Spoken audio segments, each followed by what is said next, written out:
ഇറാന്റെ parliament speaker Mohammad ബാൾഗർ ഗലീബാഫുമായി ഒരു വിമാനം ഇറാനിലൂടെ പറക്കുന്നു.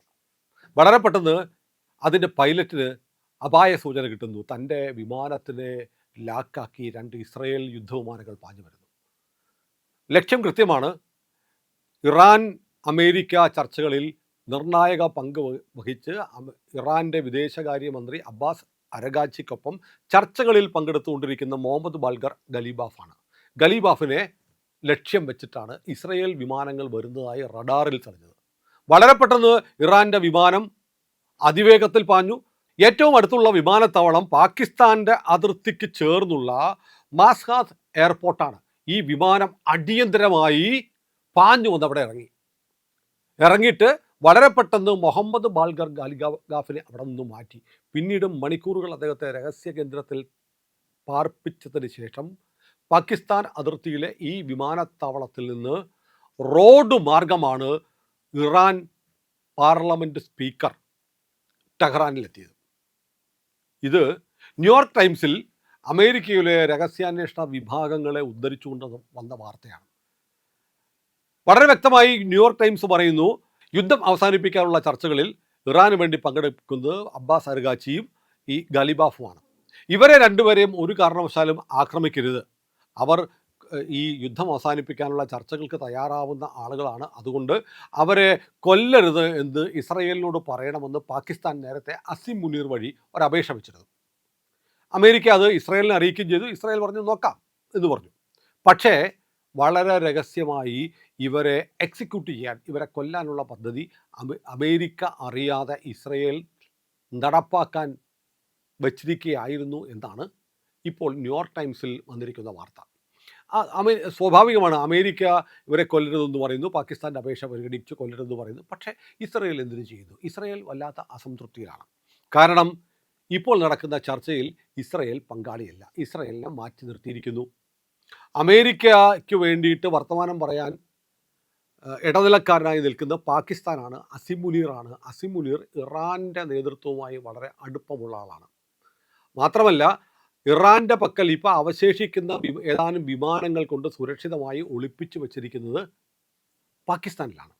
അങ്ങനെ ഒരു മധ്യസ്ഥൻ എന്ന നിലയിൽ നിഷ്പക്ഷത പാലിക്കേണ്ടുന്ന നിലപാടല്ല പാകിസ്ഥാൻ എടുക്കുന്നത്. ഇറാൻ അനുകൂലമായി സംസാരിക്കുന്നു പാകിസ്ഥാൻ. അതുകൊണ്ട് ഈ മധ്യസ്ഥത പരിപാടിയിൽ നിന്ന് ഞങ്ങളെ ഒഴിവാക്കിയത് ശരിയായില്ല, ഞങ്ങളില്ലാതെ യുദ്ധത്തെക്കുറിച്ച്, ഞങ്ങളുടെ രാജ്യത്തെ നശിപ്പിക്കും, ഡെത്ത് ടു ഇസ്രയേൽ എന്ന് പറഞ്ഞ് പരസ്യമായി ഇസ്രയേലിൻ്റെ മരണ ക്ലോക്കുണ്ടാക്കി ടെഹ്റാനിൽ വെച്ചിരിക്കുന്ന രാജ്യവുമായി കരാറുണ്ടാക്കുമ്പോൾ ഞങ്ങളെ മാറ്റി നിർത്തിയാൽ എങ്ങനെ അംഗീകരിക്കും എന്നതാണ് ഇസ്രയേലിൻ്റെ ഭാഗം. മാത്രമല്ല, രാഷ്ട്രീയമായി യുദ്ധത്തിൽ നിന്ന് ഇപ്പോൾ പിന്മാറുന്നതിനെതിരെ നെതന്യാഹുവിനെതിരെ വലിയ ജനരോക്ഷം, പ്രതിപക്ഷ പാർട്ടികളുടെ എതിർപ്പ് അതിശക്തമാണ്. വല്ലാത്ത പ്രതിസന്ധിയിലാണ് നെതന്യാഹു ഇസ്രയേലുള്ളത്. അതിനിടയ്ക്കാണ് ഈ സംഭവം നടക്കുന്നത്. അതുകൊണ്ട് ഈ മധ്യസ്ഥത ഉണ്ടാവരുത് എന്ന് ഇസ്രയേൽ അദമ്യമായി ആഗ്രഹിക്കുന്നു. മാത്രമല്ല, പ്രശ്നം അമേരിക്കയും ഇറാനും ഇസ്രയേലും തമ്മിലാണ്. ഇറാൻ ബോധപൂർവം അതിനകത്ത് ലെബനോണിനെ കൊണ്ടുവരുന്നു. ലെബനോണിലുള്ള ഹിസ്ബുള്ള എന്ന് പറയുന്നത് ഇറാൻ്റെ പ്രോക്സിയാണ്. ഇറാൻ ആളും അർത്ഥവും കൊടുത്ത് ഇസ്രയേലിനെ ആക്രമിക്കാൻ വേണ്ടി വളർത്തിക്കൊണ്ടിരിക്കുന്ന ഭീകര സംഘടനയാണ്. അവരെ തൊടാൻ പാടില്ല എന്ന് പറയുന്നു. അവരാവട്ടെ കുട്ടികൾ ഇങ്ങനെ വട്ടം പറപ്പിച്ച് കളിക്കുന്നത് പോലെ, അല്ലെങ്കിൽ കടലാസ് വിമാനം ഉണ്ടാക്കി പറപ്പിക്കുന്ന പോലെ എല്ലാ സമയവും ഇസ്രയേലിലേക്ക് മിസൈൽ അയച്ചുകൊണ്ടിരിക്കുന്നു. ഇസ്രയേൽ അവരെ തൊടാൻ പാടില്ല എന്ന് പറയുന്നു. അതെങ്ങനെ അംഗീകരിക്കും? ഞങ്ങൾ ലെബനോണിൽ നിന്ന് പിന്മാറില്ല, ഞങ്ങളെ ആക്രമിച്ചു കൊണ്ടിരിക്കുന്ന ഹിസ്ബുള്ളയെ പൂർണ്ണമായും ഫിനിഷ് ചെയ്യാതെ ഞങ്ങൾ അവസാനിപ്പിക്കത്തില്ല, പക്ഷേ ഇസ്രയേൽ അവരെ ഒന്നും ചെയ്യില്ല എന്ന് കരാറുണ്ടാക്കുന്നു. ഇത് സമ്മതിക്കാൻ പറ്റില്ല. അതുകൊണ്ട് ഈ മധ്യസ്ഥ ചർച്ച നടക്കരുത് എന്ന് ഇസ്രയേൽ ആഗ്രഹിക്കുന്നു. അതുകൊണ്ട് ഇപ്പോൾ മധ്യസ്ഥതയ്ക്ക് പോകുന്ന അരഗാച്ചിയെയും ഗലീബാഫിനെ തട്ടണം. ഇത് ഇസ്രയേലിൻ്റെ പദ്ധതിയാണ്.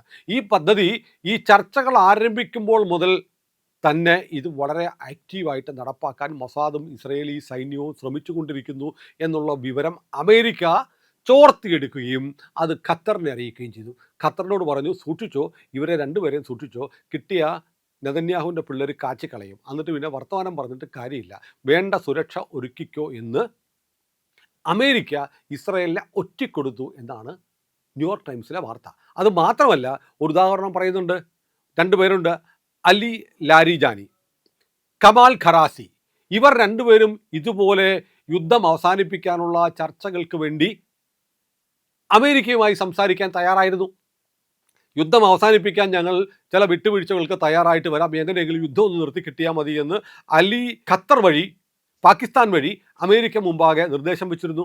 ഇതറിഞ്ഞിട്ടാണ് ഈ അലി ലാരിജാനിയെയും കമാൽ ഖാറാസിയെയും ഇസ്രയേൽ തട്ടിക്കളഞ്ഞതെന്ന് CIA റിപ്പോർട്ടിലുണ്ട്. അപ്പോൾ ഏറ്റവും പ്രധാനപ്പെട്ട കാര്യം ഈ ചർച്ച നടക്കരുത്, അതിനുവേണ്ടി ഇവരെ തട്ടുക എന്നുള്ളത്. ഇപ്പം ഞാൻ ഇന്നത്തെ ഒരു വിഷ്വൽ കണ്ടു പ്രിയപ്പെട്ട പ്രേക്ഷകരെ. അതായത് ഖമനയുടെ മൃതദേഹം അടങ്ങുന്ന പെട്ടി നിൽക്കുകയാണ്. അതിൻ്റെ മുന്നിൽ നിന്നിട്ട് അബ്ബാസ് അരഘാച്ചി പൊട്ടിക്കരയുകയാണ്. ഒരു കുഞ്ഞ് കരയുന്ന പോലെ കരയുന്നു. ഈ ഖമനയുടെ മൃതദേഹം ആരും കാണുന്നില്ല കേട്ടോ. ഒരു പെട്ടി മാത്രമേ ഉള്ളൂ. പെട്ടിയിൽ ഒരു പച്ചപ്പട്ടോ കമ്പളം വിരിച്ചിട്ട് അറബിയിൽ എന്തൊക്കെയോ എഴുതിയിട്ടുണ്ട്. അതിൻ്റെ മുന്നിൽ ഈ നേരത്തെ പറഞ്ഞതുപോലെ ഈ പ്രവാചകനുമായി നേരിട്ട് ബന്ധമുള്ള ഏതോ തരത്തിൽ ബന്ധമുള്ള ഒരു സ്കാർഫ്, തലക്കെട്ടോ മറ്റോ അതിൻ്റെ മുകളിൽ വെച്ചിട്ടുണ്ട്. എന്നിട്ട് പ്രാർത്ഥനാനിരതമായ ആളുകൾ നിൽക്കുന്നു. അവരുടെ ആത്മീയ നേതാവിൻ്റെ വിയോഗത്തിൽ അവിടുത്തെ സൈന്യാധിപൻ, പ്രതിരോധ മന്ത്രി, പെഷസ്ക്യാൻ എന്ന് പറയുന്ന പ്രസിഡൻ്റൊക്കെ പൊട്ടിക്കരയുന്നു. ഇതൊക്കെ നമ്മൾ കാണുന്നുണ്ട്. അത് അവരുടെ ആത്മാർത്ഥമായ കരച്ചിലായിരിക്കാം. ഞാനിതൊരു ചിത്രം കണ്ടു. ഒരു വലിയ ജനക്കൂട്ടം, മനോരമ പത്രത്തിൽ വന്നതാണ്. ജനക്കൂട്ടം നിന്ന് വിതുമ്പിക്കരയുന്നു. ചെറുപ്പക്കാരുണ്ട്, നല്ല സുമുഖരായ ചെറുപ്പക്കാർ. അവരൊക്കെ അവരുടെ ആത്മീയ നേതാവിന് വേണ്ടി കരയണം. അപ്പം ഞാൻ ആലോചിച്ചു, എത്ര സുമുഖരായ, എത്ര പ്രസൻറ്റബിളായ, ചിലപ്പോൾ എഡ്യൂക്കേറ്റഡായ ചെറുപ്പക്കാരായിരിക്കാം.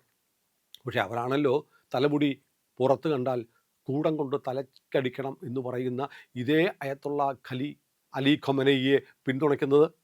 അപ്പോൾ ചെറുപ്പക്കാർ, അവർ എഡ്യൂക്കേറ്റഡ് ആണെങ്കിലും സുന്ദരന്മാരാണ് കാണാനെങ്കിലും ഉള്ളിൽ മതഭീകരത കൊണ്ടു നടക്കുന്നവരാണ്. മതം പറയുന്നതിനപ്പുറത്തൊന്നുമില്ല. ഒരു സ്ത്രീയുടെ ഒരു തലമുടി പുറത്ത് കണ്ടതിനാണ് ഹംസ അമ്നി എന്ന് പറയുന്ന ആ പെൺകുട്ടിയെ അതിഭീകരമായി പീഡിപ്പിച്ച് അവളുടെ കണ്ണുകൾ ചുഴന്നെടുത്ത് തലയ്ക്ക് കൂടം കൊണ്ടടിച്ചു കൊന്നത്. 21 വയസ്സാ മറ്റായിരുന്നു അമ്നിക്കുണ്ടായിരുന്നത്. ആലോചിച്ച് നോക്കൂ. അങ്ങനെയൊക്കെ മനുഷ്യനെ അതിക്രൂരമായി പീഡിപ്പിച്ചു കൊല്ലാൻ പ്രേരിപ്പിച്ചു കൊണ്ടിരുന്ന ഒരു നേതാവ് മരിച്ചപ്പോഴാണ്, മരിച്ചത് ഫെബ്രുവരി 28-നാണ്. അയാളുടെ ശവമടക്കിപ്പോൾ നടക്കുമ്പോഴാണ് ആളുകൾ, അവിടുത്തെ പുരുഷന്മാർ, സ്ത്രീകളെന്ന് പറയാൻ സ്ത്രീകളാരും ഇല്ല, പുറത്തിറക്കാൻ പാടില്ലല്ലോ, പൊട്ടിക്കറിയുന്നത്. എത്ര ഭീകരമായൊരവസ്ഥയാണെന്ന് ആലോചിക്കൂ. ഈ അബ്ബാസ് അരഘാച്ചിയെക്കുറിച്ചും ഈ ഗലീബാഫിനെയൊക്കെ കാണുമ്പോൾ വളരെ ആധുനികമായ പാശ്ചാത്യ രീതിയിലുള്ള വേഷമൊക്കെ ധരിച്ച് നടക്കുന്ന ആളുകൾ. പക്ഷേ ഉള്ളിലുള്ളത് 14-ാം നൂറ്റാണ്ടിലെ മനോഭാവമാണ്.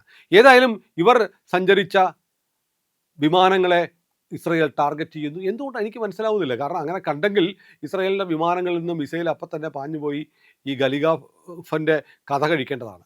പക്ഷേ ഇതൊരു നറേറ്റീവാണോ, അമേരിക്ക ഉണ്ടാക്കുന്ന കഥയാണോ എന്നറിയില്ല. പക്ഷേ ന്യൂയോർക്ക് ടൈംസിൽ അമേരിക്കൻ ഏജൻസികളെ, രഹസ്യാന്വേഷണ വിഭാഗങ്ങളെ ഉദ്ധരിച്ചുകൊണ്ട് ഇത് വാർത്ത വന്നിട്ടുണ്ട്.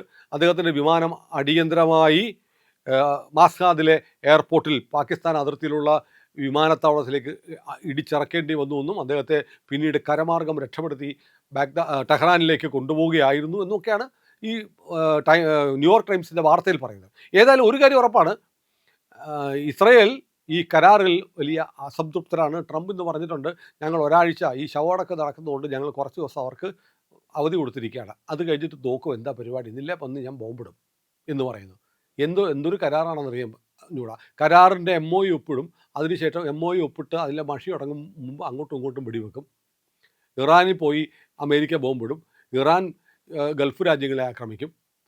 ഇസ്രയേൽ കയറി ലെബനോനെ ആക്രമിക്കും. ഇതെങ്ങനെ എവിടെ ചെന്ന് അവസാനിക്കാതെ പോയിക്കൊണ്ടിരിക്കുക. ഏതായാലും ഒരു കാര്യം ഉറപ്പായി, ലോകത്തിന്ന് ഇസ്രയേൽ ഏറ്റവും കൂടുതൽ ടാർഗറ്റ് ചെയ്യുന്ന 2 പേരുകളുണ്ടെങ്കിൽ അത് തങ്ങളെ ചതിക്കാൻ അമേരിക്കയ്ക്ക് കൂട്ടുനിന്ന അബ്ബാസ് അരഘാച്ചിയുടെയും മുഹമ്മദ് ബാൾഗർ ഗലീബാഫിൻ്റെയുമാണ്. അവരുടെ വിധി എന്താണെന്ന് അധികം വൈകാതെ നമുക്കറിയാൻ പറ്റും. കാരണം എലിമിനേറ്റ് ചെയ്യുക എന്നത് തന്നെയാണ് ഇസ്രയേലിൻ്റെ നയം. അത് ഇന്നല്ലെങ്കിൽ നാളെ അവർ നടപ്പാക്കുകയും ചെയ്യും. പ്രിയപ്പെട്ടവരെ, ഏറ്റവും പുതിയ വാർത്തകളുമായി ഞങ്ങൾ നിങ്ങൾക്കൊപ്പം സഞ്ചരിക്കുന്നുണ്ട്. നമ്മുടെ ചാനൽ കണ്ടിട്ടും സബ്സ്ക്രൈബ് ചെയ്യാത്തവർ ഉറപ്പായിട്ടും അത് ചെയ്യണേ.